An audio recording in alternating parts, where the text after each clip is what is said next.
Assalamu alaikum. We are continuing our lecture of blood.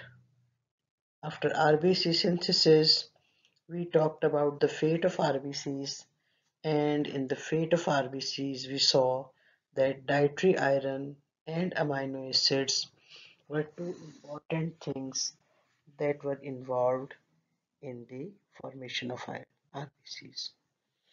Coming to the iron metabolism, we saw that 1.6 grams or 1.3 grams per day was the requirement in a woman, and zero point 0.6 grams per day was the requirement of iron in man. Because the iron, whatever is present in the body, it is 900 grams of iron in the hemoglobin, and apart from that, other portions of the body also contain iron, and very little amount is required from diet every day. Coming to the iron metabolism, you will be studying the iron metabolism in the biochemistry department. The important information about the iron metabolism is that it is required for the formation of hemoglobin, myoglobin, cytochrome oxidase, ये आप peroxidases, catalases. So these are the enzymes which require iron for their structure. 15 to 30% of the iron is stored in the form of ferritin, and whenever it is needed, it will come to the place where it is required and will help the formation of the above said structures.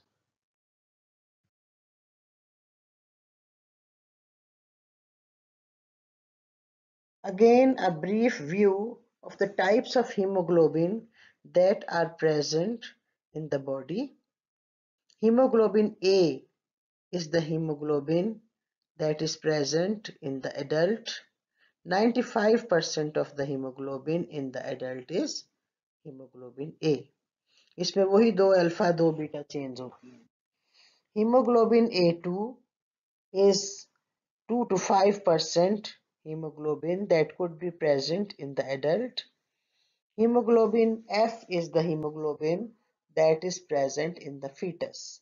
इसकी सारी properties जो हैं haemoglobin की, ये आप पढ़ेंगे biochemistry में, और कल आपने हीमोग्लोबिन एस्टिमेशन का प्रैक्टिकल किया है, और अब आप जो हैं बायोकेमिस्ट्री में जाके इसकी बाकी बातें पढ़ेंगे.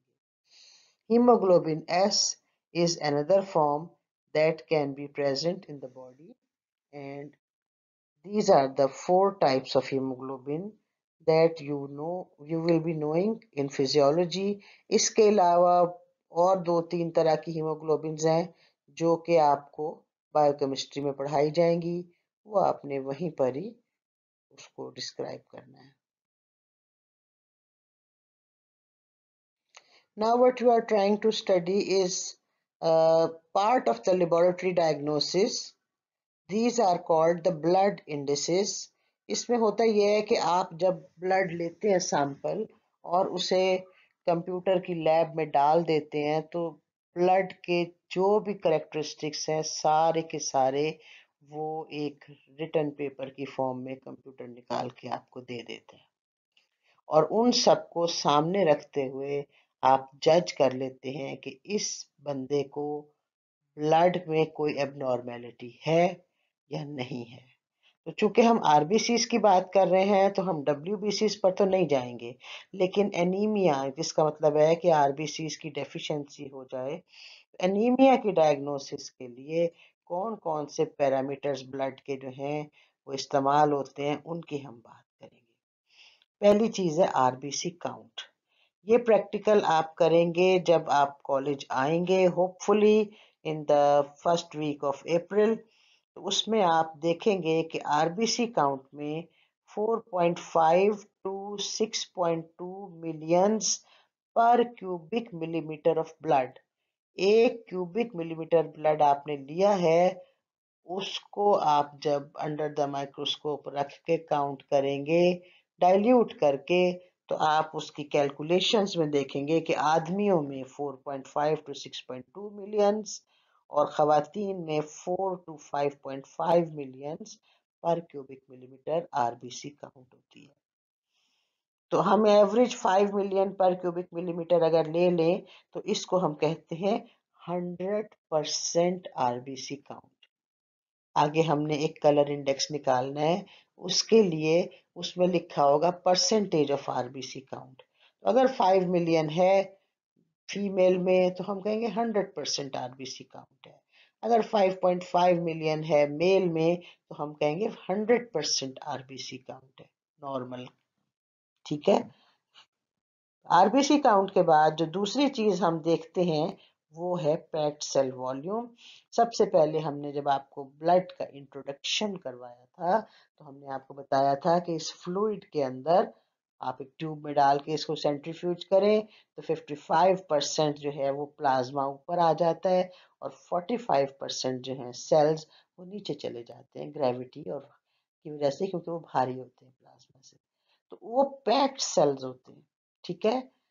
उसमें से सेंट्रीफ्यूगेशन की वजह से उसमें से प्लाज्मा सारा ऊपर आ चुका होता है, सेल सारे नीचे होते हैं, तो ये पैक्ड सेल वॉल्यूम कहलाता है और इसको हम दूसरे लफ्जों में हिमेटोक्रिट भी कहते हैं।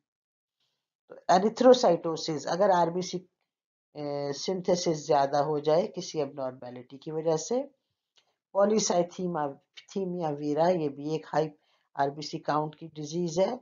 इन दोनों कंडीशंस में पैक्ड सेल वॉल्यूम बढ़ जाता है, यानी 45 की बजाय 50 हो सकता है, 55 हो सकता है। एनीमियाज में पैक्ड सेल वॉल्यूम कम हो जाता है, जैसे कि 45 की बजाय 40 हो सकता है या 35 हो सकता है, वटेवर। बात समझ में आई है। हम पढ़ने लगे हैं ब्लड इंडिसेस और इनमें से पहला है आरबीसी काउंट और दूसरा है पैक्ड सेल वॉल्यूम। अभी हम पैक्ड सेल वॉल्यूम को आगे कंटिन्यू करेंगे on the next slide. Regarding packed cell volume or the hematocrit, this is the percentage of volume of blood occupied by the RBCs. ठीक है। एक ब्लड का खास वॉल्यूम जितना भी है, 1 मिलीलीटर हो या 10 मिलीलीटर हो, उसमें से कितने परसेंट आरबीसीज होंगे उसे हम पैक्ड सेल वॉल्यूम कहते हैं, या दूसरे लफ्जों में हम उसे हेमाटोक्रिट कहते हैं। Normally men have 47%, women have 42%, a newborn has 54% RBCs, and 1 year old has 35% RBCs, whereas a 10-year-old boy has 37% RBCs. आइए अब इनकी फिजियोलॉजी देख लेते हैं। मेन में क्यों ज्यादा होगा? बोलो भाई, हमने किया था एरिथ्रोपोइसिस में बिकॉज ऑफ टेस्टोस्टेरोन। विमेन में क्यों कम होगा? इसलिए कम होगा कि इनका मेंस्ट्रुअल साइकिल हर महीने बहुत सारे आरबीसीज के लॉस का रिस्पॉन्सिबल है। न्यूबॉर्न में क्यों ज्यादा होगा? आप बायोकेमिस्ट्री में पढ़ेंगे कि और हम फिजियोलॉजी में भी पढ़ेंगे कि न्यूबॉर्न में हमारे पास जो हीमोग्लोबिन है वो होती है जो फीटस में थी। अब फीटस में हीमोग्लोबिन के पास लंग्स नहीं है एरिएट होने के लिए, ऑक्सीजनेट होने के लिए। तो चूंकि उसके पास लंग्स नहीं है तो इसलिए प्लेसेंटा से उसने ऑक्सीजन लेनी है, और प्लेसेंटा जो है उसमें जो ऑक्सीजन की लो ऑक्सीजन पार्शियल प्रेशर है उसको हीमोग्लोबिन के साथ ऑक्सीजनेट करने के लिए बहुत सारी हीमोग्लोबिन और बहुत सारा पैक्ड आरबीसीज बनाता है बेबी इन फीटस, ताकि ज्यादा आरबीसीज होने की वजह से ज्यादा ऑक्सीजन किसी ना किसी तरह लेकर बेबी फीटस की तरफ जा सके। तो इसलिए जब बच्चा पैदा होता है तो उसमें इतनी ही पैक्ड सेल वॉल्यूम होता है जितना कि फीटस में आखिरी वक्त में था, and that is the maximum 54%। आपको बाद में ये भी पता चलेगा कि विद इन 3 days ये सारी हीमोग्लोबिन जो है, ये हीमोग्लोबिन एफ जो थी और जो आरबीसी थे फालतू, इनका ब्रेक डाउन होने के बाद बेबी जो है, छोटा बेबी 3 दिन का, उसको जॉन्डिस हो जाता है क्योंकि बिलीरुबिन बहुत बन जाती है, क्योंकि हीमोग्लोबिन ब्रेक डाउन हो चुकी होती है फालतू हीमोग्लोबिन चाहिए नहीं। अब लंग्स जो हैं वो डायरेक्ट एयर से ऑक्सीजन ले रहे हैं। जो चीज नहीं चाहिए उसका खर्चा अल्लाह मियाँ बंदे के कंधों पर नहीं डालता। अल्लाह मियाँ किसी को जो कुछ भी वो सकत है उसकी उससे ज्यादा तकलीफ नहीं देता। तो बिला वजह आरबीसी इसका ज्यादा काउंट की तकलीफ भी नहीं देता। फीटस में चाहिए था, लंग्स काम नहीं कर रहे थे, हवा से डायरेक्ट ऑक्सीजन नहीं आ रही थी। और न्यू बॉर्न बेबी में नहीं चाहिए। तो ये जो 54% है, ये 3 दिन के बाद आरबीसीज काफी सारे टूट चुके होते हैं और कुछ दिनों के बाद हीमोग्लोबिन एफ की बजाय हीमोग्लोबिन ए बन चुकी होती है और बेबी के ये जो काउंट है पैक्ड सेल वॉल्यूम की, ये कम हो जाती है। 1 ईयर ओल्ड में 35% है, 10 ईयर ओल्ड में 37% है। इसकी वजह यह है कि आपका बॉडी भी बढ़ रही है साइज में। ठीक है, ब्लड बढ़ रहा है लेकिन बॉडी भी साइज में बढ़ रही है। और दूसरी वजह यह है कि बेबीज में वाटर कंटेंट जो है वो ज्यादा होता है। ठीक है, तो जो हमारे एडल्ट होंगे उनमें कहीं जाके 47% और 42% वैल्यूज आएंगी, लेकिन जो बेबीज हैं उनका वाटर कंटेंट चूंकि ज्यादा होता है पूरी बॉडी में, इसी तरह प्लाज्मा भी ज्यादा होता है, तो इन लोगों के अंदर आपको 35% और 37% पैक्ड सेल वॉल्यूम नजर आएगा।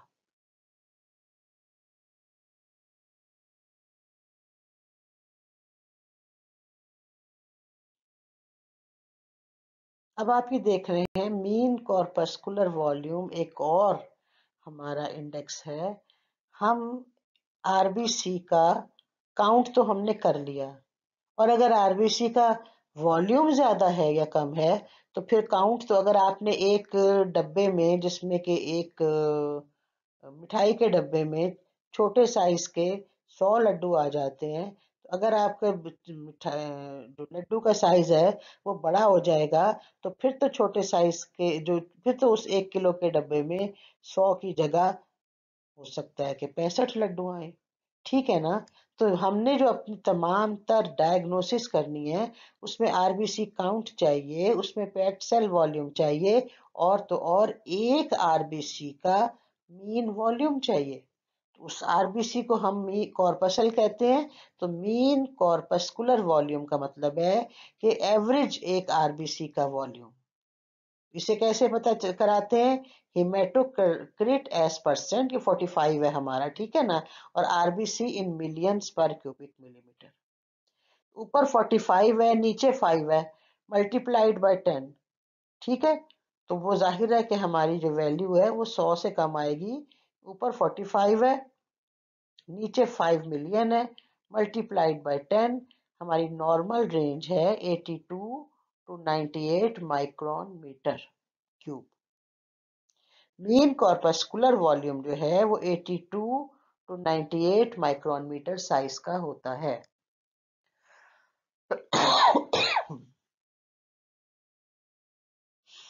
इंक्रीज्ड इन मेगालोब्लास्टिक एनीमिया, डिक्रीज्ड इन आयरन डेफिशिएंसी एनीमिया। अभी तो आप इन दोनों डिजीजेस के नाम ही पढ़े, बाद में हम मेगालोब्लास्टिक एनीमिया और आयरन डेफिशिएंसी एनीमिया क्या होते हैं इसे भी पढ़ेंगे।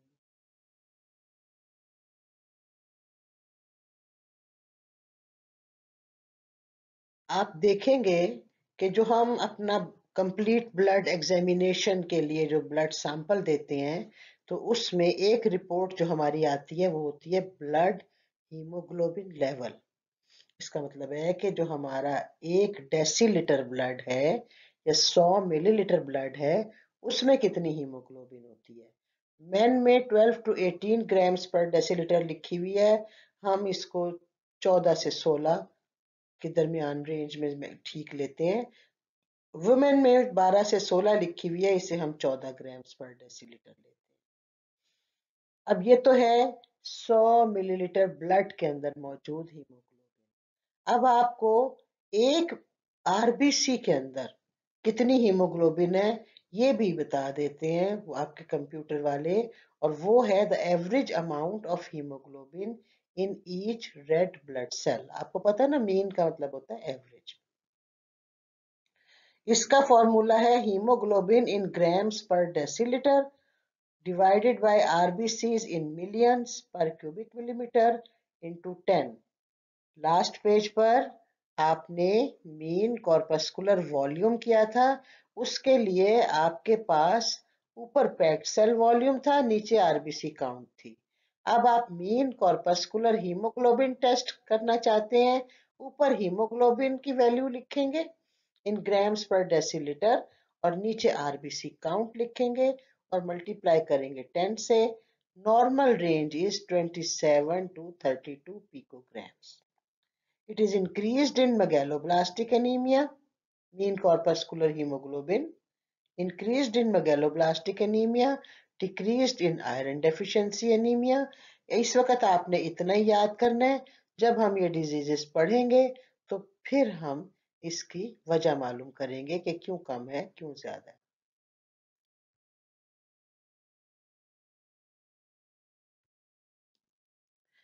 अब जो वैल्यू आप चेक करेंगे that is mean corpuscular haemoglobin concentration. This assesses the degree of hemoglobinization of the red cell. मतलब ये हुआ कि अगर सेल का साइज नॉर्मल है और उसमें हीमोग्लोबिन थोड़ी है तो फिर पर यूनिट वॉल्यूम हीमोग्लोबिन कंसेंट्रेशन कम होगी। अगर साइज बड़ा है और हीमोग्लोबिन भी ज्यादा है तो हो सकता है पर यूनिट वॉल्यूम हीमोग्लोबिन बिल्कुल नॉर्मल हो। अब आप ये देखें, फॉर्मूला है haemoglobin in grams per decilitre divided by haematocrit as percent. और इसको हम 100 से मल्टीप्लाई कर रहे हैं क्योंकि हमने कंसेंट्रेशन मालूम करनी है। तो 100 से मल्टीप्लाई करने पर जो हमें पता चलता है वो ये है कि नॉर्मल वैल्यू 31% से लेकर 35% तक हो सकती है। गोया कि एक आरबीसी में बहुत सारी चीजें होती हैं, हीमोग्लोबिन भी मौजूद होती है। तो एक आरबीसी के अंदर, नॉर्मल साइज के आरबीसी के अंदर जो वॉल्यूम है उसका 31 to 35% ऑक्युपाई करती है हीमोग्लोबिन और बाकी चीजें बाकी वॉल्यूम ऑक्युपाई करती हैं। अब इस मीन कॉर्पस्कुलर हीमोग्लोबिन कंसेंट्रेशन की इंपॉर्टेंस क्या है? It is normal or slightly reduced in megaloblastic anemia, decreased in iron deficiency anemia. जब आप मेगैलोब्लास्टिक एनीमिया पढ़ रहे होंगे तो हम ऊपर से जितने भी हमने इंक्रीज्ड इन मेगैलोब्लास्टिक एनीमिया शुरू किया था वहां पे हम ये तमाम चीजें डिस्कस करेंगे। और आप देख रहे हैं पहले तमाम चीजें जो आपकी थी देवर इंक्रीज्ड इन मेगैलोब्लास्टिक एनीमिया, लेकिन अब मीन कॉर्पस्कुलर हीमोग्लोबिन कंसेंट्रेशन की बारी आई तो वी से इट इज आइदर नॉर्मल और स्लाइटली रिड्यूस्ड, यानी या तो 31 से 35% तक है या फिर 31% से कम हो सकती है, ज्यादा कभी नहीं होती। MCHC can not exceed the maximum value because the red cells can not be over haemoglobinised. इसको हम डिस्कस करेंगे जब हम मेगैलोब्लास्टिक एनीमिया चेक करेंगे।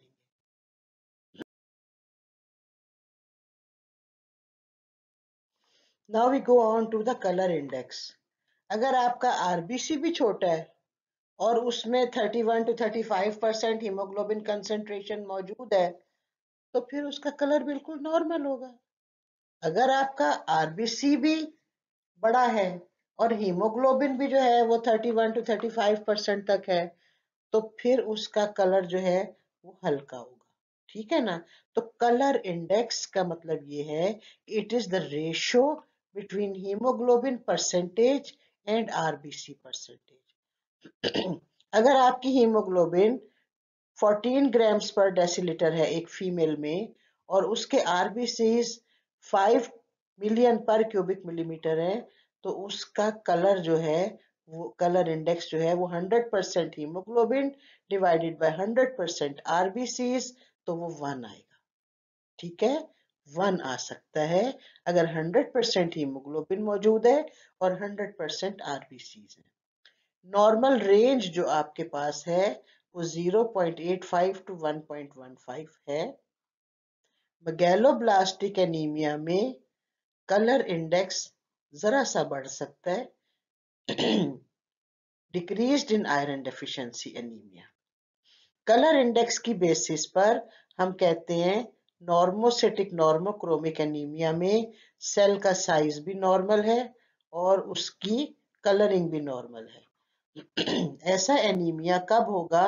क्या आप तुक्का लगा सकते हैं? अगर एक शख्स रोड साइड पर जा रहा था, नॉर्मल हेल्दी शख्स था, उसका एक्सीडेंट हो गया, अचानक 1 लीटर ब्लड उसके अंदर कम हो गया, और तो जाहिर है कि उसको फटाफट उसके जिस्म में पानी की बोतल लगा के उसका ब्लड वॉल्यूम पूरा किया जाएगा, जिसे हम डेक्स्ट्रोज वाटर कहते हैं।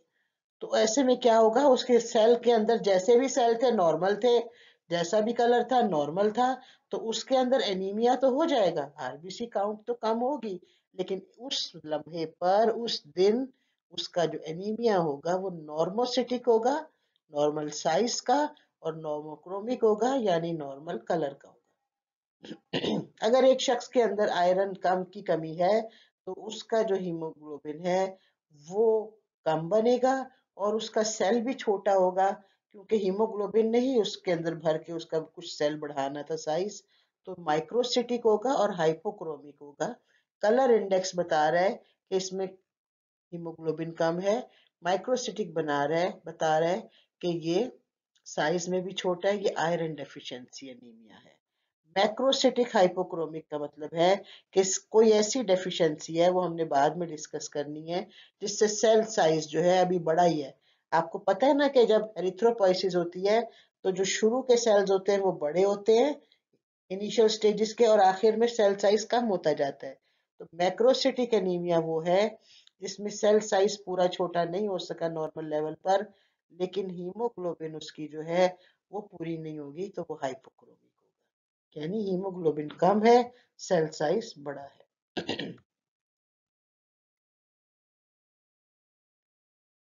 तो अब कलर इंडेक्स और तमाम जो आरबीसी इंडेक्सेस थे, ब्लड इंडेक्सेस थे, उनको पढ़ने के बाद हमें ये अंदाजा हुआ कि हमने जो चीज पढ़नी है और बहुत फ्रीक्वेंटली हमें नजर आएगी हमारे पेशेंट्स के अंदर, और जिसको हमने हर दूसरे तीसरे दिन पेशेंट आएगा एक तरह के एनीमिया का, और उसे हमने ट्रीट करना होगा, वो होगा जिसके अंदर अमाउंट ऑफ हीमोग्लोबिन कम है या amount of red blood cells कम है for the given age and sex of the patient. So अगर हीमोग्लोबिन लेवल 14 ग्राम्स परसेंट है एक खातून में तो ये बिल्कुल ठीक है, लेकिन अगर हीमोग्लोबिन लेवल 14 ग्राम्स परसेंट है एक मेल में, तो ये किसी हद तक थोड़ा सा कम है, और उसकी बेसिस पर हम इसको एनीमिया डायग्नोस कर सकते हैं। So अब anemia की हमारी definition, it is a reduction in amount of hemoglobin and the number of red blood cells for the age and sex of the patients. अब एक कॉज तो है नहीं एनीमिया का, एनीमिया के कई कॉजेज हैं, कई शेप्स हैं, इसलिए हम एनीमिया को पढ़ने के लिए पहले उसे डिफरेंट क्लासेस में डिवाइड करते हैं। So classification of anaemia says there is classification according to the cause of anemia, and classification according to the shape of RBCs. Morphology, shape and size से related है, etiology, cause of the disease से related है। अब हम इस classification को जरा detail में देख रहे हैं। Classification of anaemia can be on the basis of the cause, और इसमें पहला है ब्लड लॉस, दूसरा है डिक्रीज्ड प्रोडक्शन, तीसरा है एक्सेसिव डिस्ट्रक्शन। अभी हमने इतना ही 3 लफ्ज याद करने हैं, blood loss anaemia, decrease production, excessive destruction, on the basis of the cause. On the basis of morphology आपके पास नॉर्मोसिटिक होगा, जिसका नॉर्मल साइज होगा 80 to 98 micron metre cube. Microcytic होगा जिसका साइज 80 माइक्रोन मीटर क्यूब से कम होगा, और मैक्रोसिटिक होगा जिसका साइज 100 माइक्रोन क्यूब पर मिलीमीटर क्यूब से ज्यादा होगा।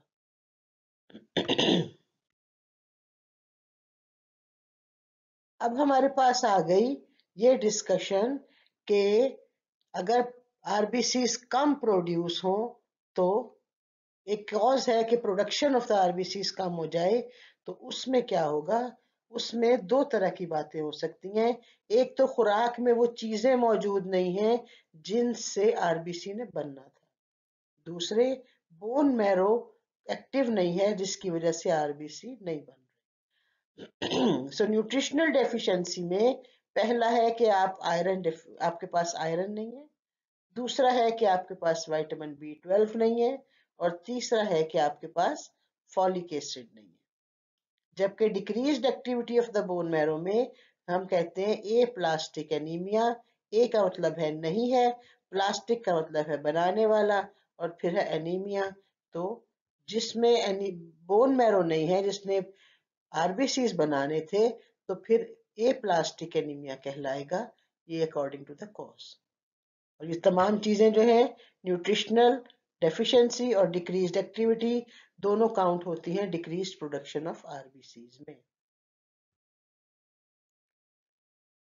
जहां तक ताल्लुक है इंक्रीज डिस्ट्रक्शन ऑफ आरबीसीज का, तो वो आप देखते हैं सिकल सेल एनीमिया में। इसमें हीमोग्लोबिन जो है उसकी केमिस्ट्री कुछ डिफरेंट होती है, जिसकी वजह से डिक्रीज ऑक्सीजन लेवल यानी टिश्यूज के अंदर सेल्स जो हैं उनकी शेप चेंज हो जाती है, प्रेसिपिटेशन ऑफ हीमोग्लोबिन हो जाती है और एजिस बन जाते हैं आरबीसीज के। आगे आपको डायग्राम में दिखाया भी जाएगा।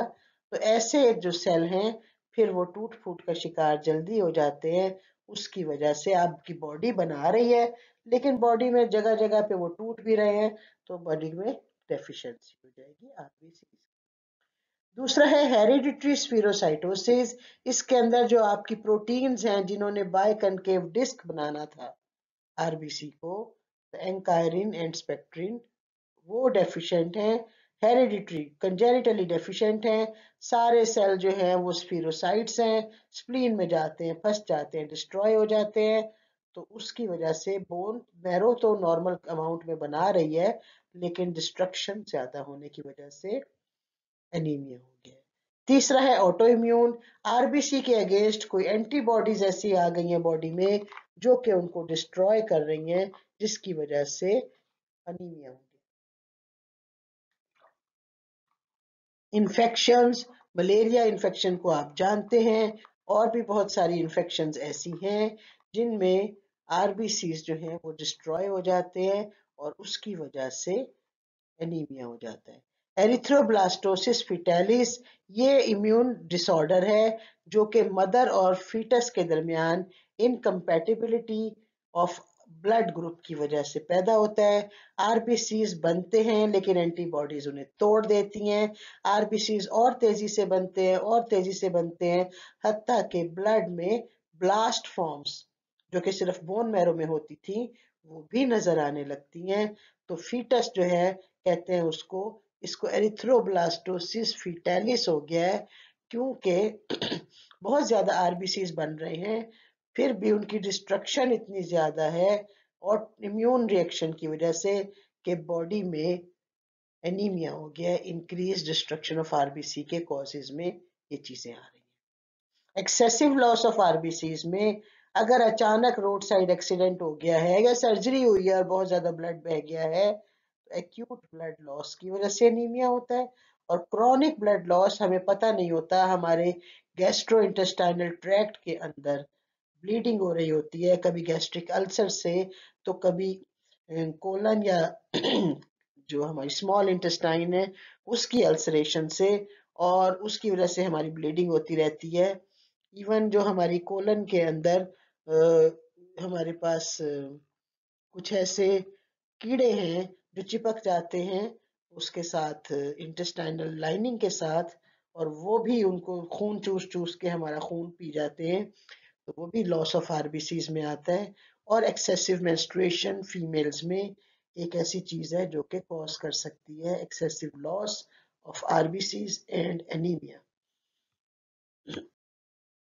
अभी तो हम कर रहे थे description according to the cause, causes की हम डिस्क्रिप्शन कर रहे थे। अब जो हमारी क्लासिफिकेशन मॉर्फोलॉजी की वजह से थी, उसकी तरफ देखते हैं। Microcytic hypochromic anaemia chronic diseases का एनीमिया है, जैसे कि जीआईटी से ब्लड लॉस हो रहा है, या मेंस्ट्रुएशन में हो रहा है, या किडनी में हो रहा है, किडनी डिजीज से हो रहा है। आयरन डेफिशिएंसी एनीमिया, उसमें भी आयरन के ना होने की वजह से हीमोग्लोबिन नहीं बन सकती, तो फिर वो साइज जो हीमोग्लोबिन सेल का बढ़ाना था वो भी नहीं बनता, बढ़ता तो माइक्रोसिटिक साइज में छोटा, हाइपोक्रोमिक रंग में हल्का एनीमिया हो जाता है। थैलेसीमिया भी एक तरह की एबनॉर्मेलिटी है जो कि हीमोग्लोबिन में होती है, जिसकी वजह से आरबीसी डिस्ट्रक्शन बहुत ज्यादा होती है, और इस आरबीसी डिस्ट्रक्शन की वजह से बार नई जो आरबीसी सिंथेसिस है वो होती तो है, लेकिन उसकी में अंदर फाइनली माइक्रोसिटिक और हाइपोक्रोमिक एनीमिया नजर आता है, क्योंकि जो उनका अपना ब्लड है वो थोड़ी थोड़ी देर के बाद टूट कर लॉस हो जाता है। नॉर्मोक्रोमिक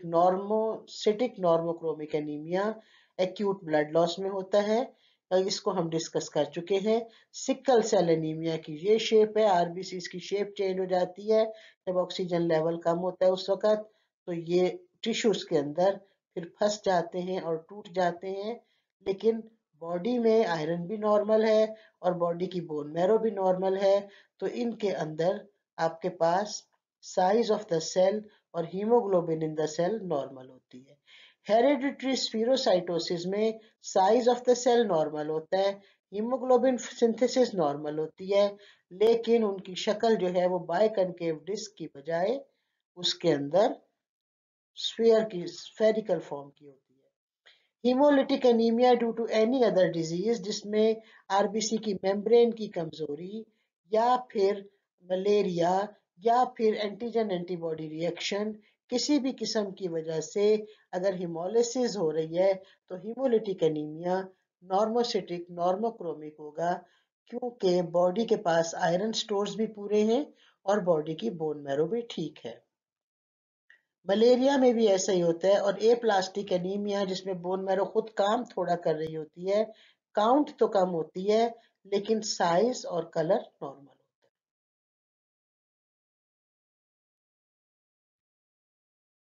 अब बारी आ रही है मैक्रोसिटिक नॉर्मोक्रोमिक या फिर हाइपोक्रोमिक एनीमिया की। ठीक है।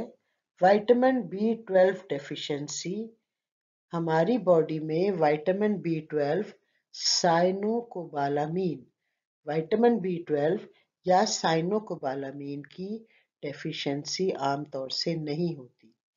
लिवर हमारा जो है वो विटामिन बी 12 को स्टोर करके रखता है, और अगर आप खुराक में विटामिन बी 12 ना दें तो for 3 years liver can give you the stored vitamin B12 for producing RBCs। तो जब कभी कोई मसला हो जाए जिसकी वजह से विटामिन बी 12 एब्जॉर्प्शन मुश्किल हो जाए, ठीक है, खुराक में आती है, लिवर में चली जाती है, 3 साल तक तो लिवर इसको रिप्लेनिश करता है, लेकिन अगर बहुत ही पुरानी कोई डिजीज हो गई है जिसके अंदर या तो इंट्रिंसिक फैक्टर ऑफ कासल नहीं है जो स्टमक ने प्रोड्यूस करना था, या फिर मेल एब्जॉर्प्शन डायरिया है जिसकी वजह से एब्जॉर्प्शन तेजी से सारा जो खुराक है वो गुजर जाती है जीआईटी में से, और एब्जॉर्प्शन प्रॉपर नहीं हो पा रही।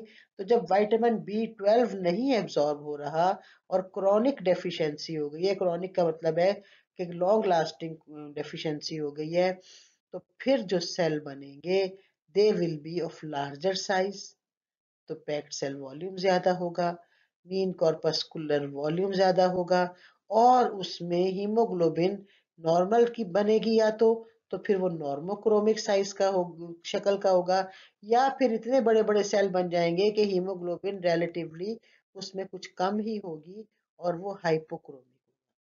मैक्रोसिटिक, नॉर्मोक्रोमिक और हाइपोक्रोमिक। मैक्रोसिटिक बड़े साइज के हैं, नॉर्मोक्रोमिक इनका कलर जो है वो नॉर्मल है या फिर कम है, हाइपरक्रोमिक कभी नहीं होता। अब आपको जो पीछे हमने डिस्क्राइब किया था मेगालोब्लास्टिक एनीमिया, जहां पर हम रेड सेल इंडिसेस बता रहे थे, तो हम बार बार कह रहे थे मेगालोब्लास्टिक एनीमिया या मैक्रोसिटिक एनीमिया में हाइपरक्रोमिया नहीं होता। उसकी वजह यह है कि हीमोग्लोबिन एक खास लेवल पर आकर बनना बंद हो जाती है।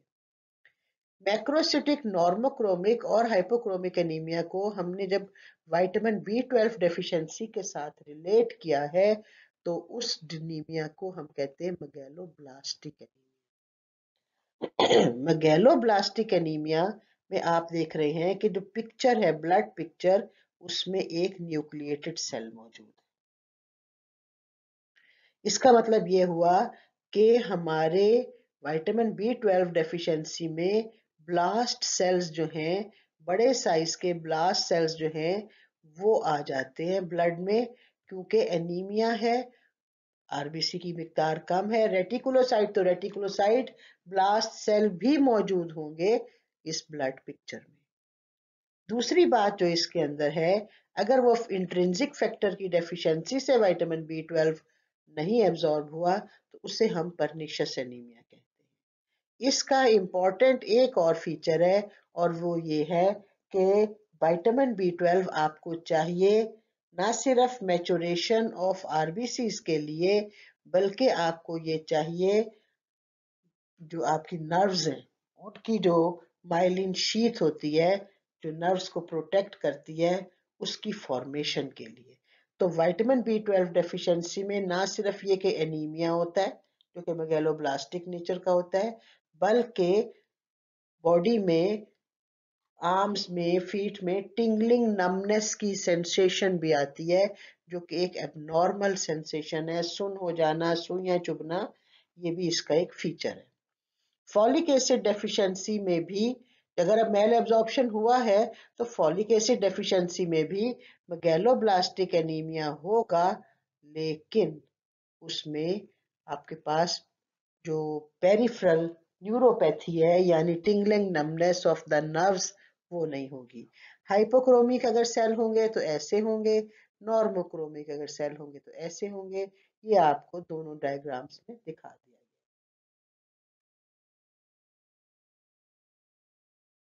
आज के लेक्चर के आखिर में हम एक एंथोसाइट्स क्या चीज होती है, these are mature red cells which possess one और several spiky projections on their periphery. ये आपने देखा था अभी सिकल सेल एनीमिया में भी देखा था।